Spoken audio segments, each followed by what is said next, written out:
striking police force. নির্বাচনে আইন শৃঙ্খলা পরিস্থিতি নিয়ে প্রেস ব্রিফিং করেন পুলিশের মহাপরিদর্শক বাহারুল আলম। জানান, সারা দেশে ঝুঁকিপূর্ণ ভোট কেন্দ্র 24,000-এর বেশি। এসব কেন্দ্রের 90 ভাগে সিসিটিভি লাগানো হয়েছে। ঝুঁকিপূর্ণ কেন্দ্রগুলোতে বডি ক্যামেরা ব্যবহার করব।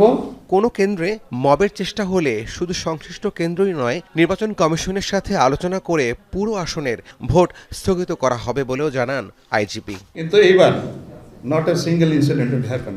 আমরা যেটা ইলেকশন কমিশন বলেছে, যদি করে আমি ভোট কেন্দ্র বন্ধ করে দেবো, একটা কেন্দ্র বন্ধের জন্য আসনই বন্ধ করে দেবো। মানে এইবার পারবে না। তিনি জানান, লুট হওয়া কয়েক হাজার অস্ত্র এখনও উদ্ধার করা যায়নি, তবে নিরাপদ ভোটের জন্য সব প্রস্তুতি রয়েছে বলেও জানান পুলিশ প্রধান।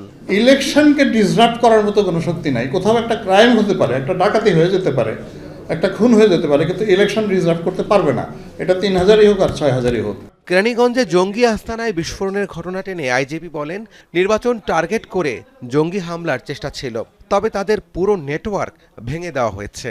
আমি মনে করি জঙ্গি হামলার আশঙ্কাটা, আমরা যদি কেরানীগঞ্জের ঘটনাটা না ঘটতো, আমাদের মধ্যে অ্যাপ্রিহেনশনটা বেশি থাকতো। এই মুহূর্তে আমি ওই রকম তীব্র আশঙ্কা বোধ করছি না।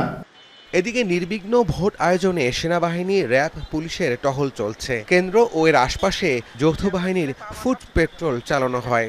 ভোটার, প্রার্থী সহ সবার নিরাপত্তা নিশ্চিত করার কথা জানান নির্বাহী ম্যাজিস্ট্রেট। একটাই মেসেজ আমাদের সম্মানিত ভোটারদের প্রতি, যে আপনারা একটা সুন্দর সুষ্ঠু পরিবেশ বলতে যা বোঝায়, তার জন্য আমরা আইন শৃঙ্খলা বাহিনী সহ আমরা যারা মাঠে নির্বাহী ম্যাজিস্ট্রেট রয়েছে, আমরা সর্বোচ্চ চেষ্টা করছি।